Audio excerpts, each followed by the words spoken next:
You're listening to the 140th Wing Podcast. I'm Technical Sergeant Chance Johnson with the 140th Wing Public Affairs, and today I'm speaking with Lieutenant Colonel Andrew Gold. All right, sir. Well, thanks for sitting down with us today. How are you doing? Great, Chance. How about yourself? Not too bad. So, sir, was it about 2 years you served as the commander of the 138th, right? That's correct. And that's the 138th Electromagnetic Warfare Squadron. And so your role in the COANG is different now, right? Yeah. So currently I serve in two capacities, really. One as kind of a DSG for Brigadier General Fessler's staff, the A5 for the COANG, and that's the Director of Strategic Plans. And then for the wing, I am the XP director, so that's working for Colonel Couchman and Colonel Worrell right now, as primarily their inspection planner and executor. That's coming up here soon. So those are my two roles. We don't hear a lot about the 138th just due to the nature of its mission. What can you tell us about their capabilities? Great question. Yeah, so the 138th is first and foremost full of amazing human beings that are tremendously capable. It's such a broad, diverse group with such a broad and diverse experience set, right, that they bring in. The unit's about 80% DSG or drill status guardsmen, and about 20% full-time. So the 138th is just full of innovators, right? They whether it's meeting a challenge operationally or meeting a challenge from a resource standpoint, there's so many amazing people there that can think through their challenges to make that unit successful and provide combat effects. I'll be eternally tied to that unit. I'm so proud of what they accomplish. As far as understanding what the unit does, at its core, it's a counter communications capability that they provide. So if you can't communicate with your forces, you cannot command and control them, right? So we take away our adversary's ability to communicate through the space domain and provide those effects to combatant commanders and our allies. But if you can't communicate, you're tremendously challenged on the battlefield, and that's the effect that we provide. Getting back to what we are here to talk about today with your deployment to Africa, let's just start from the beginning and let's discuss the challenges you face during that time as African a leader, but more importantly, leading up to it. Let's just start there. What were the challenges you faced even in preparation? Yeah, that's a great question. What happened out there in Niger, just to kind of put it on the front burner, was a coup took place. But there was a lot of sort of instability and uncertainty that led up to that, right? So the coup took place. Actually, the democratically elected leader, the president of Niger, was detained in his residence somewhere around July of 2023, so summer. We were the 138th that was tagged to go out there, was in the throes of its pre-deployment training. So all the spin-up training and stuff that we do, that any unit does prior to deployment, we were in the midst of all of that, certification events, et cetera. And we were keeping a close eye on what was going on out there. But we were scheduled to arrive somewhere around October in the fall. So when the coup took place, or the detention of the president took place in July, of course, that garnered a lot of attention, both between us and our European allies that were also in the region in Niger. So it started to generate uncertainty right away. Like, hey, are we still going to go downrange to this location, or are we not? And as a leader, which I think gets back to your original question, it was important to keep everybody focused. It really doesn't matter where we're tasked to go. We're going to be ready to execute and provide the effects that we advertise that we can provide, regardless of what the decisions that were made. But it did catch everybody's attention for a good bit as we were preparing to go, and yeah, we worked our way through that, and things steadily became more uncertain as things deteriorated, and yeah, it created quite the challenge, and we still ended up deploying to that location. And Chance, from my perspective, we're trained to run toward uncertainty. Once we were in theater, the constraints with airlift became clear. Right? The unit that we were relieving was having trouble getting out, and that was for a number of factors. The uncertainty surrounding the coup, certainly one, and then in that area of the world, of course, Russia and Ukraine were kicking off in a big way, right? So that was a demand signal on airlift and airflow. So you had all of those things going on in EUCOM, and we had people trying to ingress and egress in AFRICOM, and a lot of those resources are shared. So it created some challenges for us, but we worked through them. So once you get there, what's, and you mentioned a coup, and that, from what I remember from your original brief, that's kind of a dirty word. There was hesitancy to use that, right? Yeah. So that's a great point. So when the detention of the president originally happened, the United States, the administration that was in at the time, classified the event as a challenge to democratic order and not a coup initially. The reason why that is significant is because when a coup is declared officially, it knocks over some diplomatic and security implications, right? So if we had a declaration of a coup right out of the gate, it would have affected some of the finances between the United States and Niger, and some of the security cooperation between the United States and Niger. And the administration at the time was not ready to have those second and third order effects take place. So it was originally a CDO, a challenge to democratic order. Our European partners in the region made a coup declaration that was timed differently than ours, and they had, I'm sure, their diplomatic and military reasons for doing so. What did you see shift once that declaration was actually made? There was definitely an effect on the security cooperation. So some of the things that we were cooperating with the Nigerians on slowed down, and some of it was paused.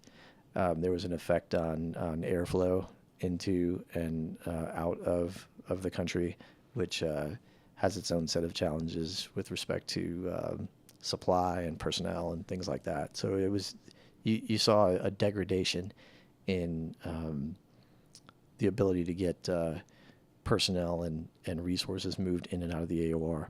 Okay. And then, so how did this affect you all directly on maybe on a, because your team was a fairly small team, 17, right? That's right. So you could probably see on an individual level and on a group level the effect. And what did you start to see happening? I mean, some of the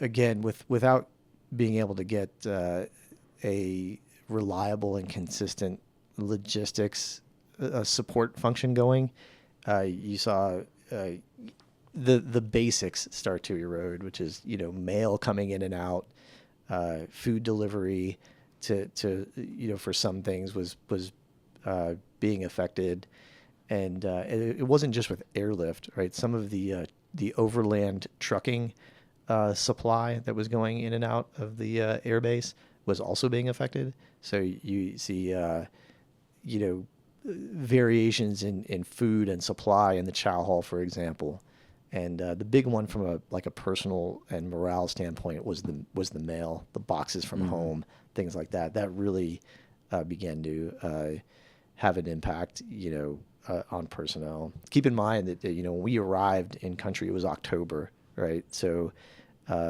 you're going to be there through all of the major U.S. holidays, Thanksgiving, Christmas, New Year's, et cetera, right? So when those things, you're already, missing home when you're not getting your boxes from home, that, it landed tough on some folks out there. Mm-hmm.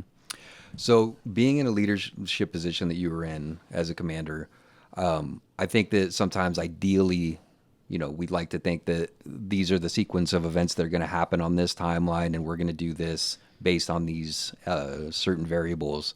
But you were being faced, it seemed like they were in flux constantly. Things were changing rapidly. And, we're talking about uncertainty. That's kind of the theme of this discussion.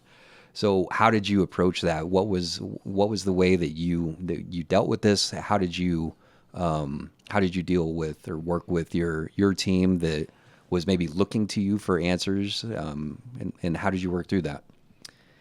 Yeah, great question. It was one, I was pretty transparent and honest with them, which is kind of like my normal MO. I don't try to paint a rosy picture, but I do try to offer some perspective to keep them focused, right? So while it's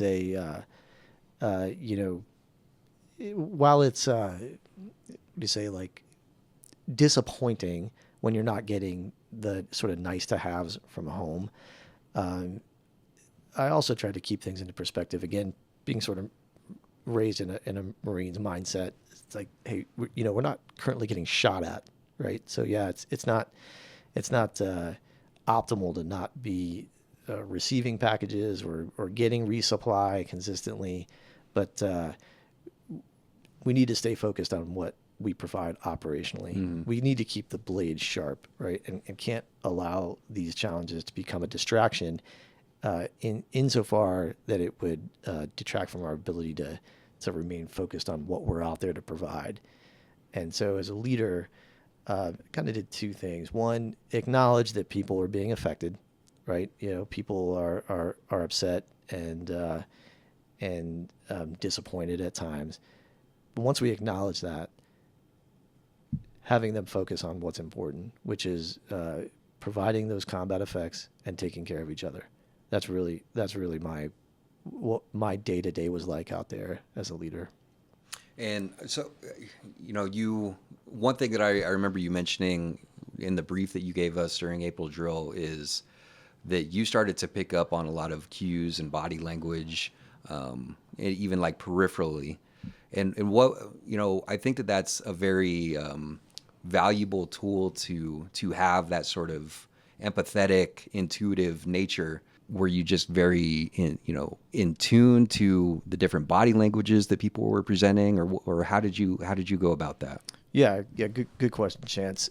I mean, I think there's a time where you're going to have to say, hey, acknowledge that we have to suck this up and the situation is non-optimal, right? Mm-hmm. Like, and so that sort of transparent honesty is a necessity. But in the same vein, I think a good leader, when able, takes the time to really know their people at a level commensurate with what the situation allows, right? If for me, having such a small team out there of 16 plus me, I was able to get to know each individual at a fairly deep level, right? So what that allowed me to do as a leader is to pick up on cues on like when personnel were being affected, right?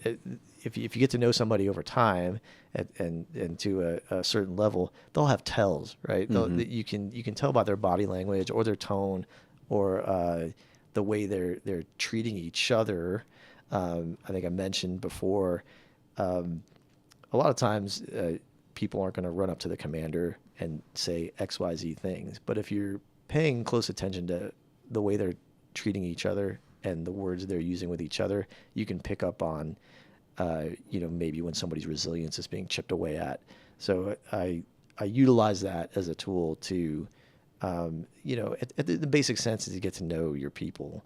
And there were times where I delivered news quite a bit that was unpopular, and but it was just the straight truth, especially when it came to uncertainty and when we were going to actually get out of there to get home, Mm-hmm. But yeah, I knowing my people, I had the opportunity to get to know them at a deep level, Sure. and it was advantageous as things began to degrade. Yeah. So, I mean, and you talk about, sometimes you do have to just acknowledge that, like, yeah, we got to embrace the suck and just keep pushing and, just have to endure that. But in those maybe moments of downtime as a commander, it would, or just a leader in general, it sounds like you're saying that it's very beneficial to get to know people on an individual level, because people aren't one size fits all as far as their personalities and what motivates them and how they operate, so that when it does hit the fan, on a more granular level how to approach them, it sounds like. Absolutely, if you can, right? I mean, I try to put myself in the shoes of those that I work for quite a bit, right? Like the wing commander's got 1,000+ people Mm-hmm. that he or she is responsible for, right? So it's really it would be a difficult, just from a time perspective, to get to know each person at a granular level, right? But I think when you're leading at that level, you're relying on your SELs, your first sergeants, your commanders to that do have the time, that should be taking the time Mm-hmm. to get to know folks, and then to sort of message that upward, like, hey, here's the tone, the temperature of a group this large. But when you are leading at, say, a flight level, or you're an NCOIC, or you're a flight commander, you should take the time, if you have the ability, to get to know the smaller footprint of folks to a more granular level. That's going to allow you to really get the pulse of what your unit is going through at the time, and it allows you to message to leadership above you, like, hey, here's kind of where we're at. Here's the tone and temperature of things. Sure.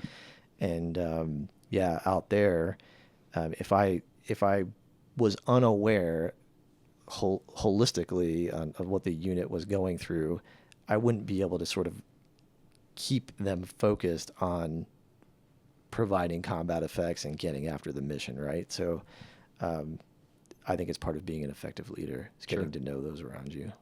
And so we've established that it was very important to you to make sure that your team was taken care of and that you were dealing with them as much as you could individually and staying in tune to those tells. But what about you personally? I mean, you weren't exempt from those same frustrations and morale killers. So how did you deal with that? Like, how did you, what were the difficult kind of things conversations that you had to have with your family, and how did you get through that? Sure. Yeah, that's a great question. Everything was happening to us as a group, right? And that's going to land on individuals differently. But I wasn't immune from it, as you mentioned. I had times where I missed home and would like to have had a little bit more certainty of when we might be relieved. But just maintaining perspective, right? Hey, this is not optimal, but it could be easily way worse, right? Is kind of the self-talk that I used.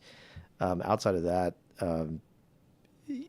being a commander or an SEL or a first sergeant can sometimes be feel like an island, but it doesn't have to be. And for myself, I leaned on some of the other commanders that were out there, and that was reciprocal, right? I was there for them when they needed to just have a frank discussion on how they were dealing with their own challenges. Mm-hmm. So those are kind of the tools that I used. Other commanders, SELs, things like that, just to power through some of the suck, if you will, that's the resources that we had. Yeah. So, and maybe kind of speaking to folks that maybe, in the future might have to deal with this, whether it be in a leadership position or just deploying and facing uncertainty in general and having conversations with their family. Would you mind speaking to, when you spoke with your wife and your kids, how did you communicate to them, the fact that this was just a difficult situation that you guys had to work through together? Sure. Again, everyone's situation with their families is so unique and individualistic, right? You have, in my case, I've been married for well over 20 years, and my wife's also prior military, right? So there's an understanding there and a huge amount of foundation that's been laid. So the way I approach that is going to be very different than somebody who's like, 2 years in the military. Maybe they're in their early 20s and they've been married for 9 months. That's a completely different sort of challenge set. But my discussions with the group sort of centered around what they needed, right? So I sat down with the deployment team and said, hey, your family situation best, whether you're newly married or you're having to deal with mom or dad back home or whatever the situation is. I have tremendous respect for people on a human level and the fact that they're adult professionals. So my plan to support them is basically to be there for them and have them let me know what they need, right? Do you want a phone call home? I'd be happy to talk to your families and sort of run down what we could. Or, do you want resources from the wing or the state to contact your family? Because everyone's going to have a unique situation back home and they're all managing it differently, right? But just making sure that they understand that they're supported by me on the ground, by the wing commander and state leadership and TAG and everyone here, right? That support was available. That I messaged that pretty frequently, especially as things became more and more uncertain. And we were seeing families, giving signs that, displaying signs that there may be issues. And I'm sure the J9 was also probably a good resource for that. Absolutely. Yeah. Yep. J9. And again, I was having conversations back here with Group Command, Wing Command, et cetera. And the resources that J9 has available are incredible, and made sure that our folks that were deployed downrange understood that that's not only for them, that's for their family members. Those were the tools in the toolbox that we were accessing. Do you want to talk about getting out of country and the challenges you faced with that? Sure. Yeah. Getting out of country became interesting really quickly. So the airflow, as I mentioned, was becoming constrained, and there was an appetite within the Expeditionary Air Wing and the Air Expeditionary Group to start looking at sort of innovative ways to egress folks out of the country. I was asked if I was interested in trying to help solve that problem, and of course, again, I think guardsmen, just by their nature, are sort of equipped to solve problems in an innovative way. Not to knock our active duty brothers and sisters, but guardsmen bring a lot of that sort of private industry. It's a lot of out of the box kind of thinking. Yeah, I mean, we have you asked about the 138th earlier, and I sort of touched on it, but there's folks over there that are potato farmers. There's folks over there that have developed the software and hardware for complex, highly technical weapon systems that we employ. So the gradient's massive, right? So on a deployment, when you're faced with challenges, they bring all of those strengths to problem solving. So when we started to try to innovate our way through the logistics challenge of getting out of there, the group in the wing asked if I would be interested, and our people would be interested in trying to figure out a way to get out of there that might be a little non-standard. And in the end, that's what we executed. We were the only group, large group of DoD personnel that left Niger through commercial means. There were onesie, twosies, contractors, things of that nature that had gone that way, but we were the only large group of DoD folks that had gotten in and out that way that I'm aware of. And yeah, we ended up taking one reservist and one active duty member with us as well. So because you had to send somebody back from your team, right? And you gained an active duty member from that. we sent 2 guardsmen back. Okay. And then ended up just by happenstance picking up a reservist and an active duty member that needed to get out of the country in a for time constrained events that were going on back home. So I integrated them into our team, and so we went.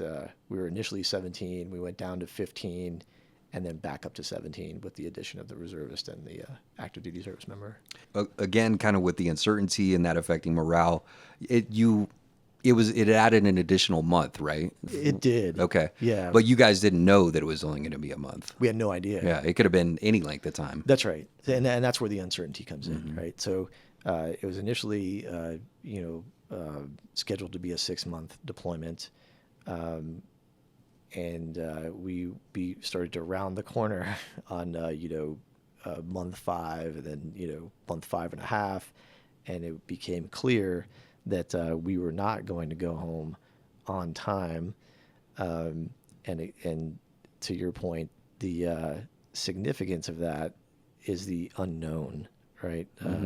If I tell you you're going to be deployed for X amount of time, and I tell you it's going to be extended for X amount of time, well, that's something you can plan off of, right? And or you can look forward to. Right, exactly. Yeah. Okay. You have a goal. Yeah, exactly. It's not, hey, it was supposed to be this long. It's really going to be this long. Yeah, you might harumph a little bit, but the certainty is it adds a little bit of comfort, right? But if I tell you, hey, I'm going to extend you, and then your next question to me is, okay, how long and when can I expect to go home? And I tell you, don't know, as long as the mission requires, right? That's the answer. That is a little tougher to plan against, both for families and deployed members. But I will add that my mindset stays the same, right? We're there to provide combat effects in that AOR until we're done, and That's kind of the name of the game sometimes. Yeah. that's it. Yeah. Like we are trained and right to discuss handling uncertainty, right? I mean, we're going to prepare to go into a place where, we're 50% of the vote if we're lucky, right? The adversary is going to do things, take actions, make decisions that are going to affect our planning. And I think as leaders, it's our responsibility to, 1, acknowledge it, 2, continue to move through those uncertain situations and provide the effects that we advertise. Looking back, I'm sure that you have a leadership style that you've developed over the past 30 years or so, and it's grown and it's evolved and it's changed. This has been a very humbling experience for you, especially as a leader. How do you think that your leadership style has changed from this experience? Yeah, that's a great question. How's my leadership style changed based Or on grown or evolved? Yeah. Yeah, I think understanding, sort of the biases that I might have and the lenses that I look through, just understanding that not everybody's going to view situations through my lens, right? Being able to communicate effectively what needs to take place, right? And shelving the fact that I view things a certain way. That really is something that I had to evolve with as this situation unfolded out there. So what I mean by that is, for me, again, kind of being raised a Marine, I have a certain mindset, but the way the situations are landing on everybody is completely different. So adapting my communication to send an effective message to get the folks that are being affected to stay focused, right? I learned a lot out there about messaging, and communicating to keep everybody on track. I think it's it can really be a challenge when things go off nominal or off script, and I think that's where having that experience where we had a bunch of unknown that was offered up in pretty short order. It forced me to figure out how to message effectively to keep everybody focused on mission. One thing that also, this is just my perspective working with you for as long as I've known you now, that I think that you definitely have a talent for noticing. You mentioned, your team being so diverse. You mentioned like some of them are potato farmers, some of them are weapons engineers. And I've always thought that you are really great at noticing abilities in people that maybe they don't even know they have, and capabilities, and kind of bringing those out in people or encouraging those things. And just speaking for myself, I remember years ago, right after I graduated from college, you had approached me about a commissioning opportunity in operations up at the 233rd. And I remember like, are you thinking of the right guy? Because this does not seem like something that would be in my wheelhouse at all. And you were insistent that, well, no, that's like kind of what I'm looking for, is I want people who think a little bit differently and approach things or solve problems in a different way. And still to this day, I'm not sure what exactly it was that you thought that I would have been a good candidate for that, but you obviously saw something in me I didn't see in myself. And even I was talking to Master Sergeant Krause, the maintenance first sergeant here at the 140th. And I didn't know this, but she said that, yeah, Colonel Gold was my recruiter years ago. She had actually mentioned the 2013 floods when you and I were out doing checkpoints and stuff. And he's like, yeah, she said, yeah, he was manning a checkpoint with me, and I was in the Army at the time. And he said, hey, you should think about the Guard. And that kind of encouraged her to come over. Well, yeah, I certainly appreciate that, Chance. I think that if you're going to be effective as a leader, you have to be able to recognize where the strengths and weaknesses are in your formation, and then utilizing those strengths, growing those strengths, and addressing the weaknesses, right? And both holistically and then in individual people. I will say that the Colorado Air National Guard is my professional family, and I love getting to serve with amazing people, right? It's full of just like I said, tremendously capable individuals, and to that end, I think as one human being, just myself, I have, again, the road that I walked in my experience, but the collective whole that's out there in the formations, the experience that all of those airmen have. If you're trying to solve a complex problem, the answer is not going to come from me as the commander. The answer lives out there with that talented group of airmen in that formation. And to follow that on, as a leader, it's my job to empower them to create an environment where they feel comfortable and empowered enough to say, hey, you know what? This might work, or this might be the answer to this challenge, or hey, I've seen this particular problem before, and here's what worked, right? Whether you're fixing a tractor on a potato farm or you're writing code and software for a complex weapon system, all of that stuff lives out there, and that talent lives out there in our formation. And I think as a leader, it's my job to create the environment in which people can innovate through complex problems. And it's not just me, right? That's your SEL, that's your flight chief. That, you know, any leadership role. One, recognizing that the talent's out there. Two, empowering people to feel comfortable enough to say, hey, you know, this is how we can be a little bit more effective on the battlefield or solve problems that are vexing us right now. That's really important to me, you know, and that's something that I've tried to create since the time we met years ago, the time I met Master Sergeant Krause up until now. Awesome. Cool. Well, that's great. Was there anything else that you want to leave us with? Yeah, I like two things really. One, I'm very thankful that I've had the opportunity to share this with you. But this experience belongs to all 17 people that were out there, and I'm just you know, lucky enough to be able to share the story with you. But all of them had a tremendous impact on me personally, as a leader, as a father, as a husband, all those things. They helped me grow, and to the success of that deployment, it comes on the strength of their shoulders, you know. So yeah, tremendous uncertainty, but it's what we do, and they demonstrated that just in spades, you know. Yeah, I'm thankful for them. I'm so lucky to be able to serve with such a capable group of people.